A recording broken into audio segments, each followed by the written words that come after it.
नमस्कार, knocking-news.com में आपका स्वागत है। मैं हूं गिरिजेश वशिष्ठ। जब से मोदी जी नालंदा गए हैं तब से जो भारत का जो ज्ञान सर्किल है, मतलब जो नॉलेज के लोग हैं, वो सब लोग एक जानकारी को लेकर बड़े चिंतित हैं और उसको लगातार उसको लेकर एक मीमांसा चल रही है। वो ये है कि क्या सचमुच बख्तियार खिलजी ने ही नालंदा को जलाया? नालंदा को नष्ट करने के पीछे कौन कौन से लोग थे? क्या पुष्यमित्र शुंग वो राजा था, वो ब्राह्मण राजा था जिसने नालंदा को नष्ट किया? नष्ट किया तो क्यों किया?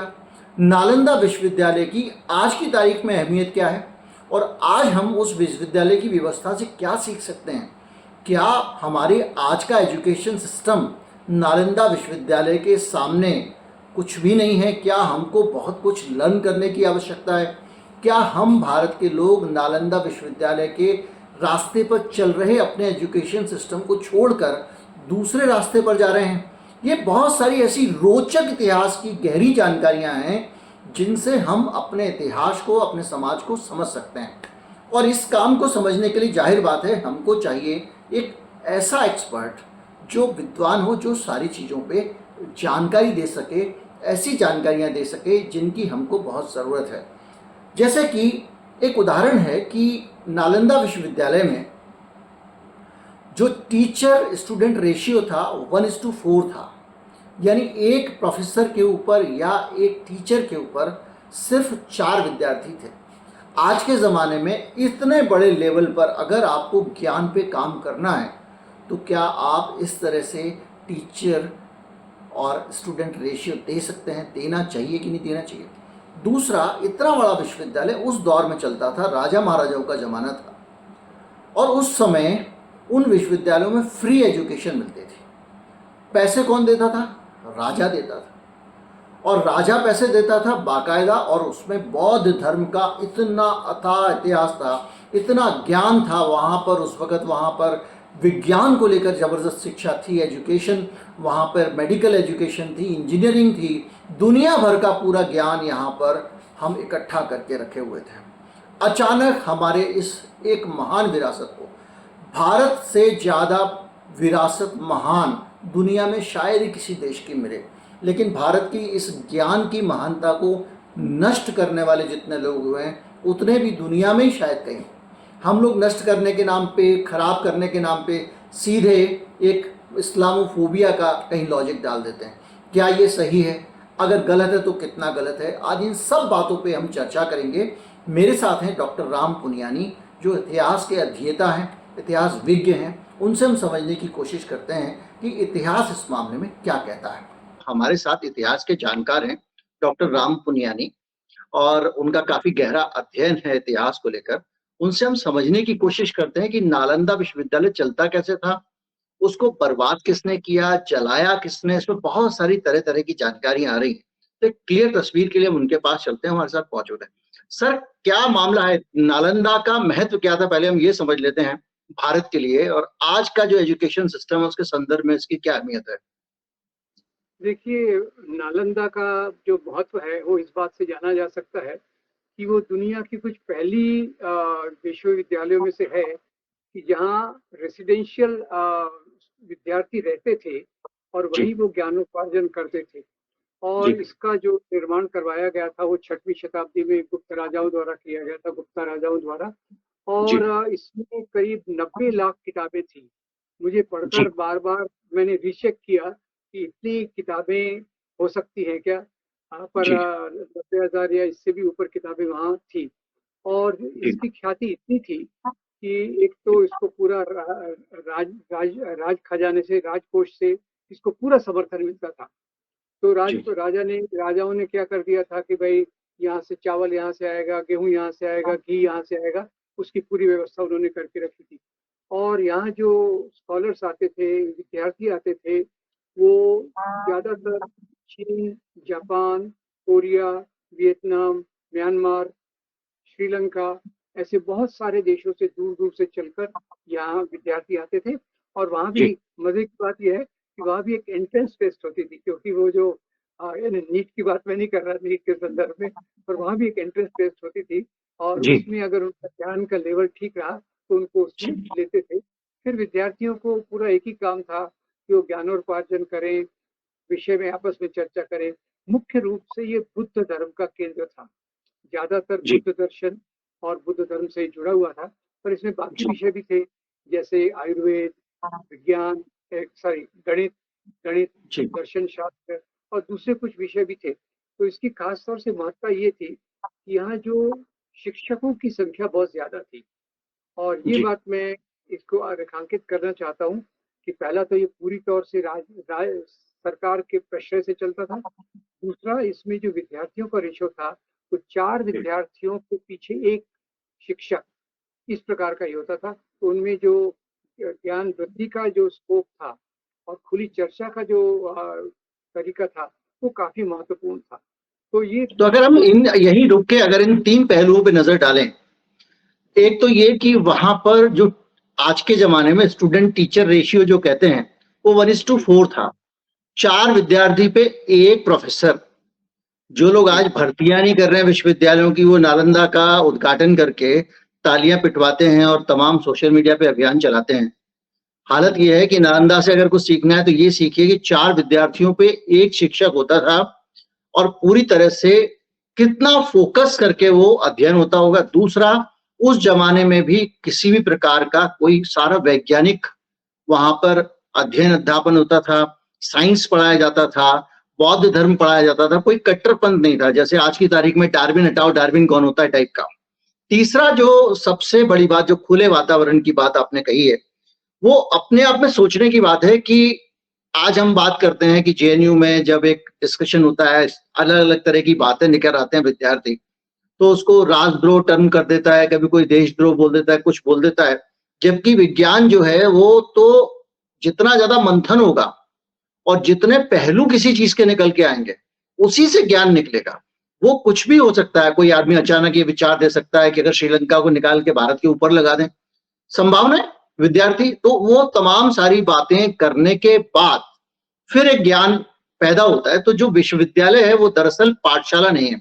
एक तो बड़ा स्पष्ट करने की जरूरत है यहाँ पे कि वो विज्ञान, वो वहां पर ज्ञान पैदा होता है विश्वविद्यालय में। विश्वविद्यालय का मतलब नहीं है कि कुछ स्टूडेंट आके बैठ गए, सामने खड़े होकर प्रोफेसर ने उनको जो बोल दिया वो नोट करके ले गए और उन्होंने बता दिया देखो हमने ध्यान से सुना था और पास हो गए। विश्वविद्यालय का मतलब है अलग अलग पहलुओं पे विशद चर्चा हो, क्रिटिकल चर्चा हो, लोग सर फोड़े एक दूसरे का, और फिर वहां से कुछ चीजें निकल के आए जो आने वाली पीढ़ियों का मार्गदर्शन करें। तो 3 चीजें हो गई। एक तो स्टूडेंट टीचर रेशियो बहुत बढ़िया था।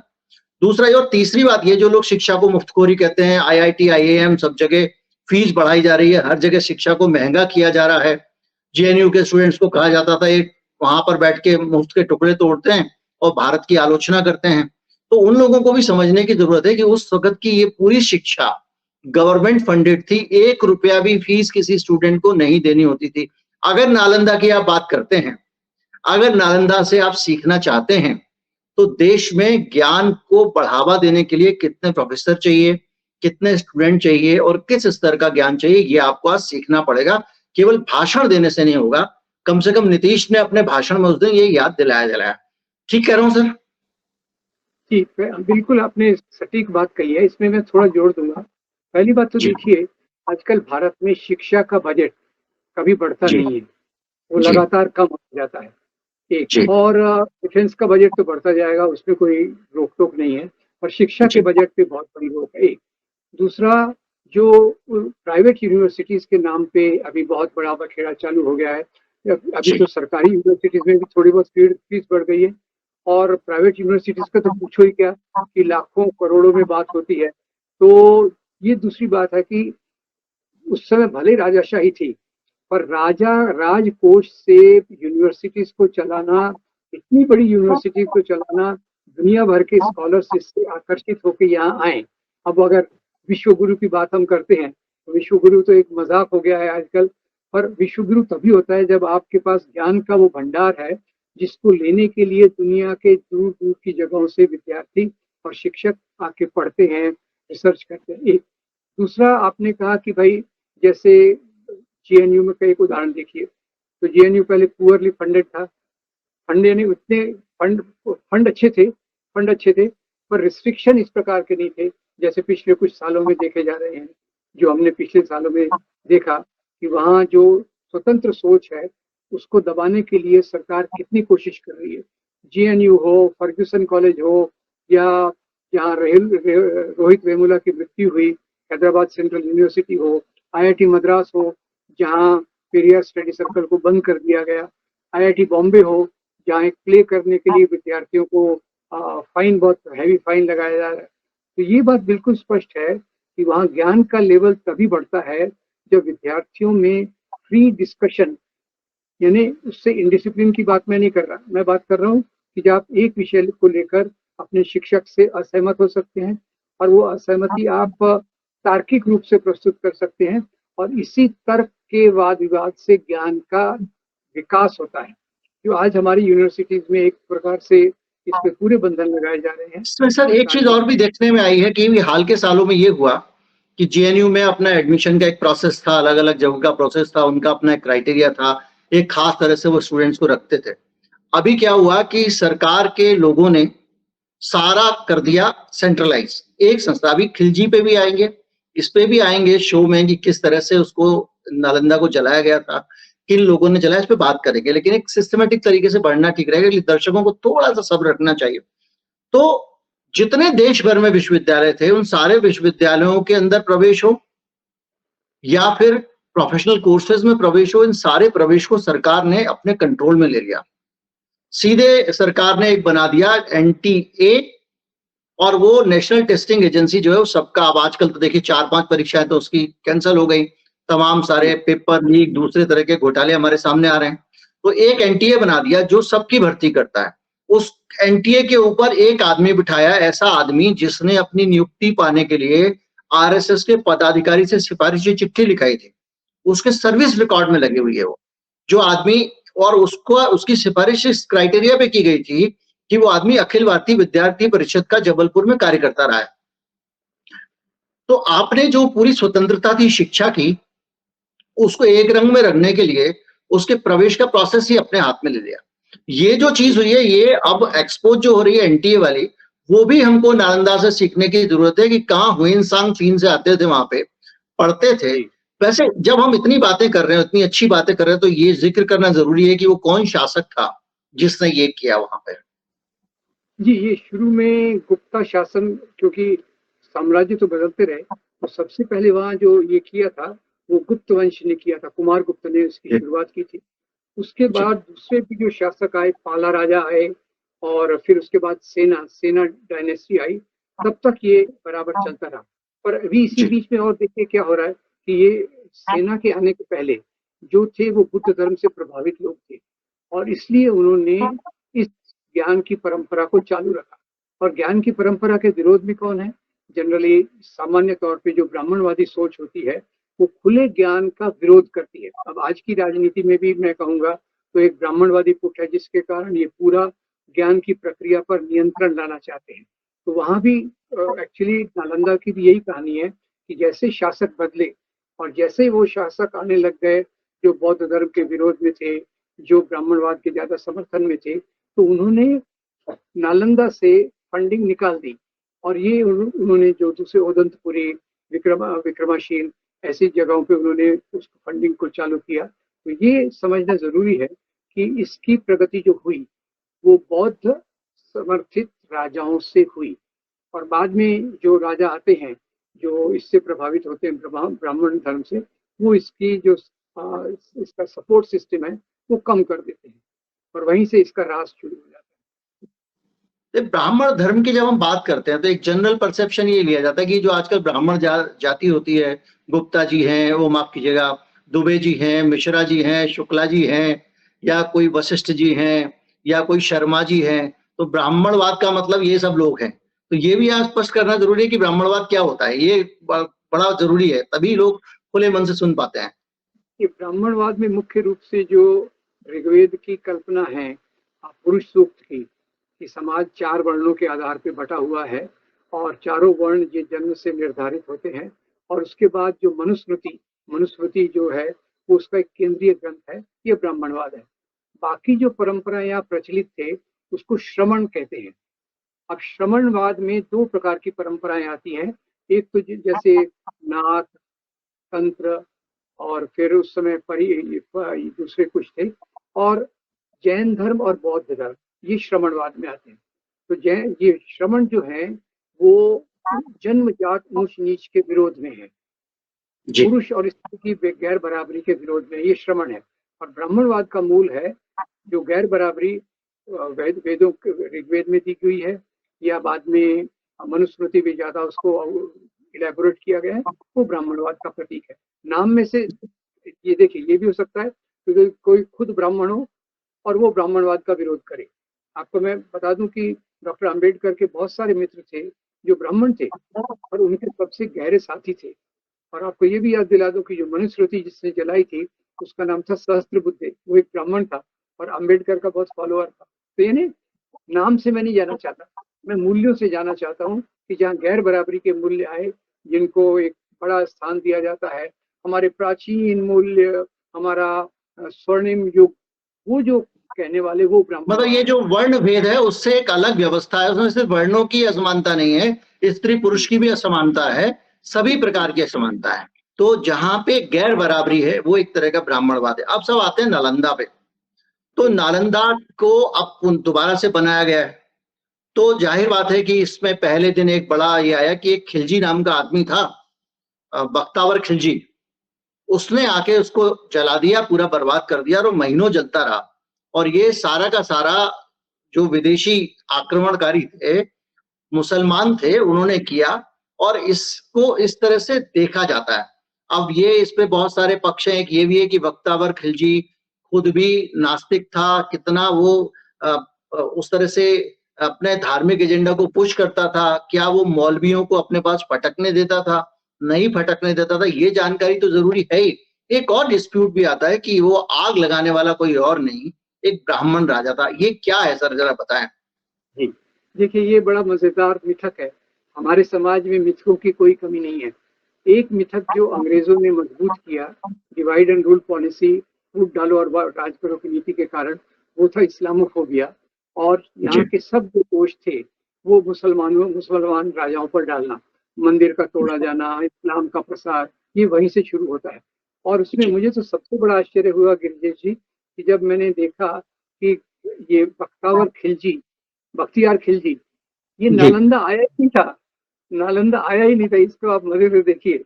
ये अच्छा, वो कभी नालंदा आया नहीं और उसने बगैर आए ही उसको वहां पे आग लगा दी, मतलब उसके किसी सेनापति ने जलाया? नहीं, सेनापति ने भी नहीं जलाया, उसी पर मैं आ रहा हूँ कि ये बख्तियार खिलजी जो था, ये मोहम्मद घोरी के दरबार का एक अफसर था। और वो आया यहाँ, कुछ उसने काम ढूंढा, कुछ और ढूंढा, फिर उसने देखा कि बंगाल में बहुत संपत्ति है, मैं बंगाल की तरफ जाऊंगा। अब ये जो भी मुस्लिम आक्रामक थे, उन्होंने अत्याचार किए, लूटपाट किए, पर उसमें धर्म का कोई ज्यादा रोल नहीं था। मुख्य रूप से वो क्यों आते थे? क्योंकि जहां उनको लगता था कि संपत्ति है, वहां जाके लूटपाट करो। तो ये बख्तियार खिलजी, ये दिल्ली से बंगाल की तरफ जा रहा था, और रास्ते में उसने केवल एक जगह को लूटा, वो था बिहार शरीफ। बिहार शरीफ क्योंकि उस समय भी व्यापार का बहुत बड़ा केंद्र था, संपत्ति का ये साधन था। और एक उदंतपुरी नाम की जगह को भी उसने लूटा कि जहां उसे लगा कि ये तो किला है और यहाँ मुझे संपत्ति मिलेगी। उसके अलावा जितने भी स्रोत हैं, अब ये विश्वास करना मुश्किल होगा, पर मैं आपको कुछ स्रोत बताता हूँ इतिहास के। जैसे एक तबाकत ए नसीरी नाम की किताब है उस समय की, जो मिनहाज सिराज ने लिखी थी। अब इसको भी लोग गलत तरीके से इंटरप्रेट करते हैं, और वो बताता है, ये किताब में राजाओं का वर्णन है, राजाओं की जीवनी की बिब्लियोग्राफी है, तो उसमें भी इसने इसी सहायता से लिखी। इसमें कहीं उल्लेख नहीं है कि बख्तियार खिलजी नालंदा गए। दूसरा, जी। आपको दो और राइट विंग इतिहासकारों के बारे में बताता हूँ, सॉरी, कम्युनल हिस्टोरियोग्राफी में मानने वाले जदुनाथ सरकार और आरसी मजूमदार। अब उन्होंने भी प्राचीन भारत पे काफी लिखा है। उन्होंने भी कहीं नहीं लिखा कि बख्तियार खिलजी नालंदा गया था। और तीसरा, अंत में दो तिबेटियन स्कॉलर्स, तारानाथ और शुम्पा, तारानाथ और शुम्पा, इन्होंने उस समय काफी दर्द से लिखा। क्यों दर्द से लिखा? वो बुद्धिस्ट थे, उनकी भावनाएं भी इससे जुड़ी हुई थी, तो उससे उन्होंने काफी दर्द से ये लिखा कि नालंदा को जलाया गया था। पर उन्होंने ये नहीं कहा, उन्होंने बिल्कुल इसका उल्लेख नहीं किया कि इसको बख्तियार खिलजी ने जलाया। तो फिर नालंदा का ह्रास कैसे हुआ, इसको जलाया किसने? तो यहाँ एक बात समझने की जरूरत है, जो डॉक्टर अंबेडकर हमें मोटे तौर पे समझाते हैं कि भाई भारत का जो इतिहास है वो मुख्य रूप से ब्राह्मणवाद, विषमता, बौद्ध धर्म, समता, इन दोनों के बीच का संघर्ष है। तो जब भारत बुद्धमय हो गया अशोक के बाद और ये इनका प्रभाव रहा, तब तक तो बौद्ध का ये काफी चला। बीच में पुष्यमित्र शुंग भी आए, उन्होंने जो अशोक के पोते बृहद्रथ को की हत्या की। फिर शशांक नाम के राजा थे, दूसरे थे, इन्होंने काफी बौद्ध भिक्षुओं पे अत्याचार किए और प्रायः भारत से बुद्ध धर्म समाप्त हो गया, यानी प्राय समाप्त हो गया। और इसलिए आप देखिए कल किन किन देशों से लोग आए थे, उन देशों से लोग आए थे जहां अशोक ने बुद्ध धर्म का प्रसार करने के लिए अपने प्रचारकों को भेजा था। ठीक है, अब इसके बाद ब्राह्मणवाद का जो हमला हुआ, उसी में पहला कदम था कि नालंदा विश्वविद्यालय को मदद देना कम करना। अब ये मदद कम होती गई, उसका रख रखाव डिस्टर्ब हो गया। और उसके बाद उस समय जो एक कार्यक्रम में जो नालंदा के वहां चल रहा था किसी हिंदू राजा के द्वारा, तो वहाँ एक टी.एन. झा का मैं भी यहाँ उल्लेख करूंगा, उनकी बहुत अच्छी किताब है, किताब ये है अगेंस्ट द ग्रेन ये उनकी किताब है। और इसमें वो एक बहुत बेहतरीन उनका लेख है जो नालंदा से डील करता है। वो क्या कहता है कि एक बार दो ब्राह्मण भिक्खु ये गए नालंदा, उस समय कोई कार्यक्रम चल रहा था, तो वहाँ जो बौद्ध श्रमण वहाँ थे, उन्होंने शैतानी से इनके ऊपर पानी डाला और इनका अपमान किया। अब इसके कारण क्या हुआ कि वो ब्राह्मणों को काफी अपमानित लगा। उसमें से एक ब्राह्मण तो वापस चला गया भिक्षा मांगने और कमाई करने। दूसरे ब्राह्मण ने वहां सूर्य समाधि ली और उसके कारण उसने जो यज्ञ किया, 1 साल बाद उसने इसकी कुछ लकड़ियां अलग अलग तीन जो नालंदा की 3 बड़ी ये जगह थी उसमें डाल दिया, जो आग 3 महीने तक लगती रही और 3 महीने तक रही, जिसके कारण ये एक तो किताबें नष्ट हुई और दूसरी तरफ इसका जो महत्व था, इसका जो इवन फिजिकल एग्जिस्टेंस था, वो भी इसमें कमजोर होना चालू हो गया। तो भारत में प्रचलित मिथकों में से एक ये जो तथ्य आप बता रहे हैं कि ये जो जानकारी आप दे रहे हैं कि उसको उन्होंने वहां पे यज्ञ किया और उस यज्ञ की लकड़ियां जो है अलग अलग जगह पे उन्होंने डाली नालंदा में उसको जलाने के लिए, इसका स्रोत क्या है, कहाँ से मिलती है जानकारी हमको? ये जो जानकारी है, मैं तो डी.एन. झा ने इस पे जो स्टडी की है, मैं उसके आधार पे कह रहा हूँ। उन्होंने कुछ उस समय के डॉक्यूमेंट्स और दूसरी चीजों को रेफर करके इस चीज को निकाला है। और एक दूसरी यंग इतिहासकार हैं, उन्होंने भी इस पे एक वीडियो भी बनाया है और इसमें ये जानकारी भी दी है कि किस प्रकार से वहाँ ये 3 चीजों को उन्होंने खारिज कर दिया है। अभी जैसे एक चीज और भी होती है सर, देखिए इतिहास के बारे में एक चीज बड़ी आम कही जाती है, ये वामपंथी इतिहासकार हैं, ये दक्षिणपंथी इतिहासकार हैं, ये अपने मन से लिख देते हैं। तो जो वहाँ आर्कियोलॉजिकल कुछ इंफॉर्मेशन मिली है, क्या खुदाई में मिला है, कौन सी चीजें मिलती हैं, कौन सी सभ्यता मिलती है, क्या वहां पे वाकई बौद्ध शिक्षा का केंद्र था, इसको लेके कुछ मिला वहां पर, ये भी जानना बहुत महत्वपूर्ण होगा। ये इसका प्रमाण है। देखिए वहाँ बुद्ध के अलग अलग पोजेस की बहुत सारी मूर्तियां हैं और एक भिक्षुणी का भी वहाँ की मूर्ति है, ये अवशेष वहाँ मिले। यानी बुद्ध धर्म का ये जगह थी, इसके बारे में कोई शक नहीं है। और भिक्षुणी का भी वहाँ मिलती है, तो इससे कहा जा सकता है कि बौद्ध धर्म के इसका केंद्र था। और जो चीजें फॉरेनर ट्रैवलर्स ने लिखी, जैसे तारानाथ है, फिर सुम्पा है, इन लोगों ने जो किताबें लिखी उसमें इस जगह का पूरा वर्णन उस समय का था, जो यहाँ से धीरे धीरे पहुंच के वहां जाता था। और यहाँ जो खास तौर से मैंने पहला स्रोत कहा तबाकत नसीरी में इसका बहुत उल्लेख मिलता है कि कैसे ये बुद्ध धर्म का केंद्र था और इसको किस प्रकार से नष्ट किया गया। तो क्या पुष्यमित्र शुंग जो है, जो जिसके बारे में कहा जा रहा है कि वो ब्राह्मण था और वो बड़ा वीर था, बलशाली था, उसने भारत की बहुत रक्षा की, सीमाओं की, विदेशियों के हमले रोके, वो पुष्यमित्र शुंग जो है वो बौद्धों से इतना क्यों चिढ़ता था? क्या वजह थी बौद्धों को इस तरह से नुकसान पहुंचाने की? क्या उसका कोई निजी उसके साथ में, क्योंकि उसकी जो पारिवारिक परंपरा थी वो तो बौद्ध धर्म के बहुत समर्थन में थी, सम्राट अशोक और वो सारी चीजें। तो ये इसमें अचानक वो इस तरह से बौद्धों के खिलाफ क्यों इतना ज्यादा उसमें शामिल हो गया वो? ये बुद्ध धर्म का जब प्रसार प्रचार ज्यादा हुआ तो खास तौर से ब्राह्मणों की जो आय थी वो बहुत कम हो गई। इनकी आय का साधन क्या था? कर्मकांड, यज्ञ करना, बलि देना, ये उनकी आय का मुख्य साधन था। तो एक ब्राह्मणों में असंतोष था और पुष्यमित्र शुंग ये ब्राह्मण था। ये भृतरथ यानी अशोक के पोते का सबसे बड़ा ये ऑफिसर था, मिलिट्री ऑफिसर था। ये ब्राह्मण था।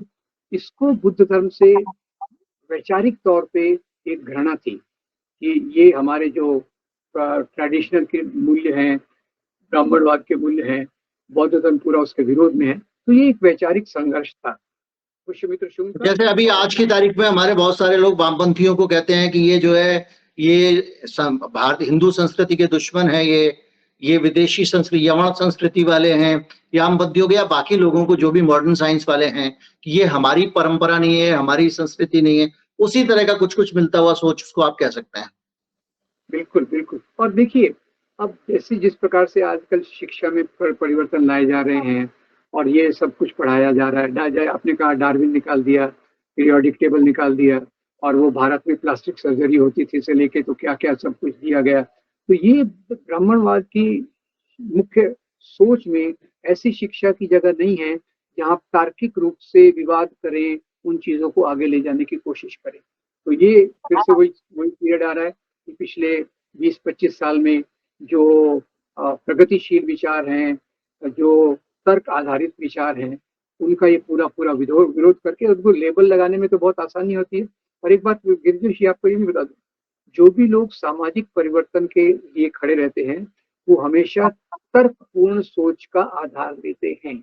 उनके विचारों में, विचारों का आदान प्रदान, विचारों के बारे में संघर्ष, ये उनका भाग रहता है। जबकि ब्राह्मणवाद में गुरुजी ने कह दिया वो बिल्कुल ब्रह्म सत्य है और उसके आधार पे आप चलिए, और इसीलिए वो बात कह रहे हैं कि अब से गुरुकुल परंपरा लाना चाहिए। क्या कहीं ना कहीं पुष्यमित्र शुंग ने इसलिए भी ब्राह्मणवाद का सहारा लिया क्योंकि उसने हिंसक तरीके से हत्या कत्लेआम करके सत्ता अपनाई थी और सामाजिक समर्थन उसको चाहिए था, एक वैलिडिटी चाहिए थी कि भाई अगर मान लीजिए मैं कहीं पे अगर सत्ता पे कब्जा कर लूं तो मुझे समाज में लोग ले जाके एक अच्छे आदमी के तौर पे पेश करें, इसके लिए मुझे समाज में जो ओपिनियन बिल्डर क्लास होती है उसके सहयोग की आवश्यकता होती है।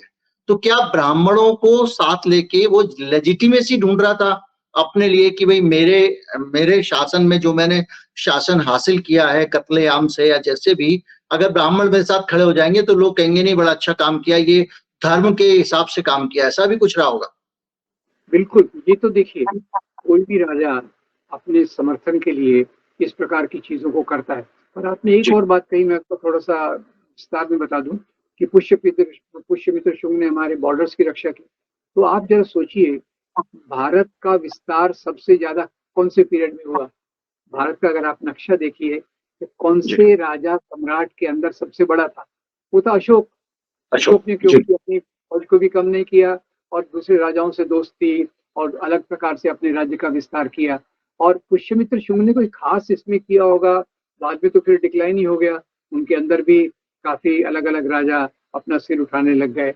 और ये बात इसमें बिल्कुल कुछ सच्चाई नहीं है। मेरे ख्याल से संधियों से, कोलैबोरेशन से, दूसरे राजाओं से समझौते करके राज्य का विस्तार करने का पहला प्रयोग शायद सम्राट अशोक ने किया भारत में, या उससे पहले भी कहीं इसका जिक्र मिलता है? मैं आपसे सहमत हूँ, क्योंकि अशोक देखिए, उसके पहले इतना बड़ा साम्राज्य यहाँ नहीं बना था। अशोक अहिंसा में विश्वास रखते थे। तो आजकल ये जो दक्षिणपंथी है उनको क्रिटिसाइज कर रहे हैं कि अशोक के कारण भारत में अहिंसा आ गई, भारत कमजोर हो गया।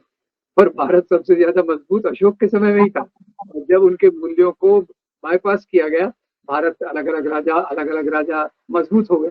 तो ये जो दिखता है वो सच नहीं है। सच्चाई तो ये है कि आप जैसा कह रहे हैं, संधि करना, दोस्ती करना और उनको अपने साथ लेके चलना, उससे साम्राज्य का विस्तार ज्यादा हुआ। बहुत बड़ा देश उससे बना। तो अभी ये जो अभी तक की बातचीत के हिसाब से जो निचोड़ निकल रहा है वो ये निकल रहा है कि जो नालंदा विश्वविद्यालय है, वो एक बेहतरीन विश्वविद्यालय था और एक रोल मॉडल था। अगर हमको उससे कुछ सीखना है तो आज भी हमको वैसी शिक्षा, मुफ्त शिक्षा, अधिक से अधिक सुविधाएं स्टूडेंट्स को देना और एक खुला उनको वातावरण देना जिसमें वो अच्छी तरह से चिंतन कर सके, पहली चीज। दूसरी चीज, हमने अपने जो विज्ञान के, शिक्षा के केंद्र और हमारा जो ज्ञान था उसको खोया है, जो जिसको हम आज भारतीय परंपरा, भारतीय संस्कृति के नाम पे जिस ब्राह्मणवाद का प्रसार करते हैं, जो तथाकथित हिंदू धर्म, सनातन धर्म की हम बात करते हैं, उसने उसको क्षीण किया, उसको कमजोर किया। जो विश्व गुरु की हमारी खूबियां थी वो कहीं ना कहीं से कमजोर हुई हैं। एक निचोड़ तो ये निकल रहा है। दूसरी चीज ये भी है कि ये मामला सिर्फ सम्राट अशोक का नहीं है। हमारे यहाँ पे सुश्रुत हुए, हमारे यहाँ पे ऋषि बृहस्पति हुए, कर्ण हुए, चारवाक हुए। एक बड़ी परंपरा थी चारवाक जैसे, जिन्हें कितना अच्छे तरीके से दुनिया में मार्क्स वार्क्स का तो पता ही नहीं था, दुनिया को बताया कि जो सामने दिखता है वही सच होता है, इसके अलावा कोई सच नहीं होता है, कोई गुप्त सच नहीं होता है, वहां पे दुनिया नहीं है, कोई ऊपर नीचे कोई दुनिया नहीं है, जो है दुनिया वो हमारे सामने ही है। तो इस तरह के जो बहुत सारे दर्शन थे, जो भारतीय दर्शन थे, अगर आप सनातन धर्म की बात करते हैं तो ये उस परंपरा का हिस्सा है ना। चारवाक भी हैं, कण भी हैं, जो बताते हैं कि पूरी दुनिया अणु परमाणु से बनी है, कणों से बनी है, बहुत साल पहले, है ना। हाँ, आर्यभट्ट। इसके अलावा आप जो जिन चाणक्य को अभी अक्सर वो चोटी वाला फोटो लगा के हिंदू एग्रेसिज्म का, जो एग्रेशन का प्रतीक बताते हैं, वो भी एक ऐसे इकोनॉमिस्ट थे जो समानता की बात करते थे। उनका जो अर्थशास्त्र था वो वैज्ञानिक था। तो अगर उस तरह से आप देखें तो इसने हमारी जो भारतीय परंपरा थी, जो भारत का एक व्यापक विस्तार था, हमारे यहाँ पे सोचिए रीनोप्लास्टी किस जमाने में 2500 साल पहले नाक की सर्जरी हिंदुस्तान ने की, आज पूरी दुनिया उसको पढ़ती है। उस पूरे ज्ञान को हमने कुचल दिया और उसको बना दिया, ये कर्मकांड में तब्दील कर दिया। और ये कि ये कहां तक सच है कि पुष्यमित्र शुंग जो है वो आदमी था जिसने ये मनुस्मृति लिखवाई, या जिसके टाइम पे लिखी गई। क्या ये सच है? और वेदों को लेकर भी जो बातें होती हैं हजारों साल वगैरह वगैरह, उसमें भी कुछ अलग पक्ष आते हैं। चूंकि आज चर्चा कर रहे हैं तो उसको भी शामिल कर लिया जाए। ये आपने बहुत अच्छा पॉइंट निकाला है कि ये जो मनुस्मृति का ये जो लिखवाने का था, एक ब्राह्मण थे, उनसे इन्होंने लिखवाई थी, पुष्यमित्र शुंग ने। जैसे स्पॉन्सर करते हैं ना कि आप इसको, मैं उसका नाम भूल रहा हूँ वो ब्राह्मण का, कि उससे उन्होंने वो लिखवाई उसको थी, कमीशन की थी इन्होंने, मिशन की थी। और वो तो ये वो क्योंकि ब्राह्मण थे और एक बार सत्ता में आ गए तो उनको अपने ब्राह्मणवाद को मजबूत करना था, तो इसलिए कुछ प्यारी प्यारी बातें और ये मूल्य ये सब मिला के उन्होंने मनुस्मृति में डाल दिए। एक तरफ कहेंगे जहाँ स्त्री का आदर नहीं होता वहाँ ये होता है, और दूसरी तरफ आदर लिखेंगे कि स्त्री तो पुरुष की संपत्ति है। तो ये सब चीजें ये हाँ, जहाँ यत्र नार्यस्तु पूजन्ते रमन्ते तत्र देवता, जहाँ पर नारी की पूजा होती है वहीं पे देवता रहते हैं। तो दूसरी तरफ आप जो है वो तमाम सारे ऐसी परंपराएं और आपने बनाई जिसमें उसको घर से तक निकलने की इजाजत नहीं है, खाना अपनी पसंद का खाने की इजाजत नहीं है, पहले खाना खाने की इजाजत नहीं है, इवन उसका जो बेटा है वो पुरुष है चूंकि, तो वो अहम है। तो बहुत सारी चीजें जो परंपरा के साथ में आई। तो आज जब बहस चल रही है, मैं देख रहा हूँ कि ट्विटर पे सब तरफ पुष्यमित्र शुंग पुष्यमित्र शुंग। 5 चीजें कौन सी हैं जो पुष्यमित्र शुंग के बारे में इस देश के लोगों को जानना चाहिए, ताकि हमारा देश जो है वो एक बेहतर और जानकारी वाला देश बन सके, लोगों के पास जानकारी हो। जी देखिए, पहले तो यही है कि उसने ब्राह्मणवाद के मूल्यों को सामने लाया, जो उस समय बहुत भारत बहुत समय हो गया था, उसके बदले ब्राह्मणवाद को उसने मजबूत किया। दूसरा, उसने हिंसा पे बहुत जोर दिया और ये बुद्ध धर्म को खत्म करने के लिए उसने हिंसा का सहारा लिया। तीसरा, मैं कह सकता हूँ कि ब्राह्मणवाद को मजबूत करने के लिए उसने मनुस्मृति का स्पॉन्सर किया। चौथा, मैं कह सकता हूँ कि अम्बेडकर की भाषा में जो प्रतिक्रांति है, अम्बेडकर कहते हैं कि बौद्ध धर्म का आना एक क्रांति था, और जो प्रतिक्रांति की शुरुआत में एक बड़ा रोल प्ले किया वो पुष्यमित्र शुंग ने किया। ऐसा मैं कह सकता हूँ, 4 चीजें जो पुष्यमित्र ने की। तो क्या इसको हम अगर इसको आज के संदर्भ में अगर मैप करें आज के हालात पे, तो क्या हम पुष्यमित्र शुंग को आरएसएस का पुरखा कह सकते हैं, पितामह कह सकते हैं? अब देखिए, ये आरएसएस भी तो वही मूल्यों को सामने ला रही है, मनुस्मृति को महान मानती है, प्राचीन मूल्यों को महान मानती है, और एक तरफ से दलितों को दुय्यम दर्जा देती है, दूसरी तरफ से मुसलमान और क्रिश्चियंस को देती है। अब ये हमारे समझ की बात है कि ये जो मूल्य भेदभाव के रहते हैं वो पुष्यमित्र शुंग का ही प्रतिनिधित्व करते हैं। पर ये की फर्क ये है कि वो राजाशाही के समय था, और ये जो अभी आरएसएस का संगठन की आपने बात की, ये लोकतंत्र के फ्रेमवर्क में, यानी कॉलोनियल फ्रेमवर्क में आया, और कॉलोनियल फ्रेमवर्क में आया और लोकतंत्र के दौरान इसने अपनी भाषा को परिष्कृत किया, और भाषा को परिष्कृत करते करते भाई अभी आज एक सबॉल्टर्न हिंदुत्व भी किया कि दलितों के बीच में जाके सेवा करना, आदिवासियों के बीच में जाके सेवा करना, वगैरह वगैरह। तो ये काफी एक बहुत ज्यादा चालाक संगठन है। पुष्यमित्र तो एक क्रूर था, तलवार निकाली और ये कर दिया। यहाँ तो लोगों के मनों पर, लोगों के दिमाग पर एक प्रकार का इंडोक्ट्रिनेशन जो है वो बहुत ही इनका हाँ, एक राज्य में जाना, गांव गांव में काम करना, एक नैरेटिव जनरेट करना, फिर उस नैरेटिव को उठा के चुनाव लड़ना, और फिर उसके बाद में चुनाव जीत जाना। सर, एक सवाल और आता है जो बार बार आपके मन में भी आ रहा होगा कि जिस तरह बौद्धों के साथ में ब्राह्मणों का क्लैश चलता था, अब इसमें दो लोगों के बीच में एक टकराव है। अब बौद्धों को हम बौद्धों का साथ इसलिए दे रहे हैं क्योंकि हमको उनका जो सोच था, आइडियोलॉजी थी, जो समझ थी, वो समानता पे आधारित थी, ऊंच नीच नहीं था, सबकी खुशहाली की बात होती थी, वगैरह वगैरह।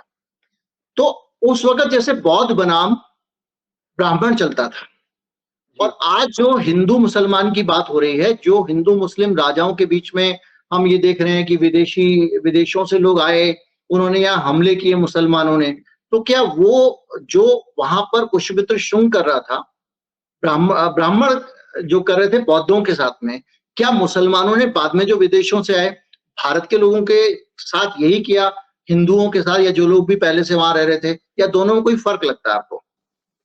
बहुत फर्क है, इसमें कोई समानता नहीं है। जो बुद्ध धर्म और ब्राह्मणवाद के बीच का संघर्ष था वो सामाजिक मूल्यों के लिए था, और जो मुसलमान राजा आए वो यहाँ सत्ता और संपत्ति के लिए आए। और मैं आपको जानकारी दे दूं कि बहुत सारे मुसलमान राजाओं के प्रशासन में ब्राह्मण भी रहते थे, राजपूत भी रहते थे, उनकी सेनाओं में हिंदुओं की संख्या काफी थी, और कभी भी उन्होंने शरिया को यहाँ लागू सबके लिए नहीं किया। उन्होंने यहाँ की जो कानून परंपराएं चल रही थी उसको कभी डिस्टर्ब नहीं किया। जबकि पुष्यमित्र शुंग का मुख्य था परंपराओं को, मूल्यों को बदलना।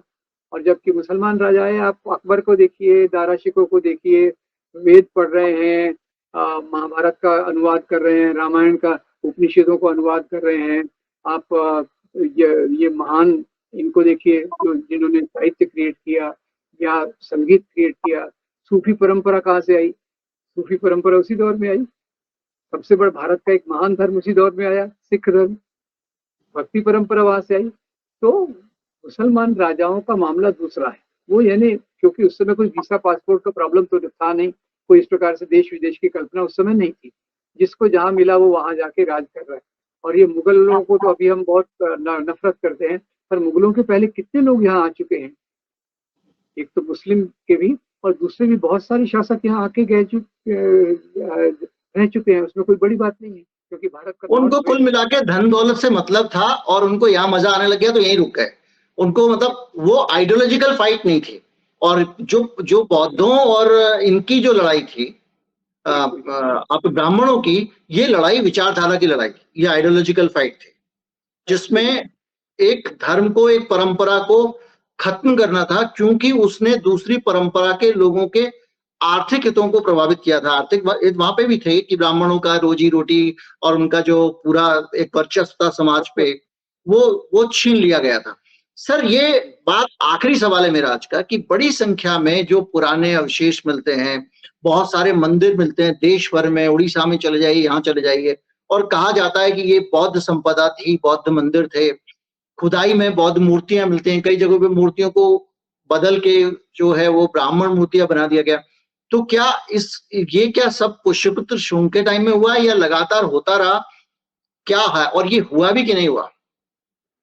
देखिए, पहली बात तो ये हुआ और पुष्यमित्र के समय से शुरू हुआ और बाद में तो ऐसे बहुत सारे मंदिरों का उल्लेख है कि जो बुद्ध विहार थे और उनको फिर मंदिरों में कन्वर्ट किया गया।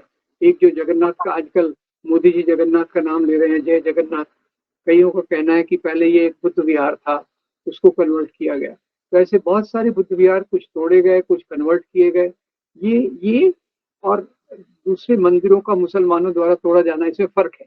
और आपने वो पकड़ा है कि ये जो बुद्ध धर्म पे आक्रमण था वो आइडियोलॉजी, विचारधारा से संबंधित था और ये मुसलमान और हिंदू राजाओं की लड़ाई, ये जो थी ये सत्ता और संपत्ति के द्वारा चलती थी। ये एक बहुत महत्वपूर्ण पॉइंट है, इसको भूलना नहीं चाहिए।